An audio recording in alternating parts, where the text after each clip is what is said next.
ప్రతి ఉదయం లేస్తున్నావు. కానీ ఎందుకు లేస్తున్నావో తెలుసా? స్క్రీన్ ముందు గంటలు గడుస్తున్నాయి. కానీ నీ జీవితదారి ఎక్కడికి వెళ్తుందో మాత్రం స్పష్టత లేదు. ఇలా ఎప్పటి వరకు?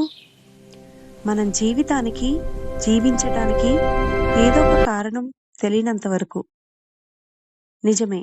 హ్యాపీగా బతకాలంటే మనం జీవించడానికి ఏదో ఒక కారణం అనేది తప్పనిసరి. ఒక చిన్న సీక్రెట్ మన జీవితాన్ని పూర్తిగా మారుస్తుంది. అదేంటంటే కేవలం 4 ప్రశ్నలు అంతే. 1. నీకు ఇష్టమైన పనేంటి?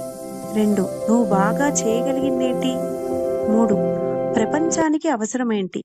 4. నీకిష్టమైన కలలతో సంపాదించగలవా? ఎందుకంటే బ్రతకటానికి అది కూడా అవసరం కదా!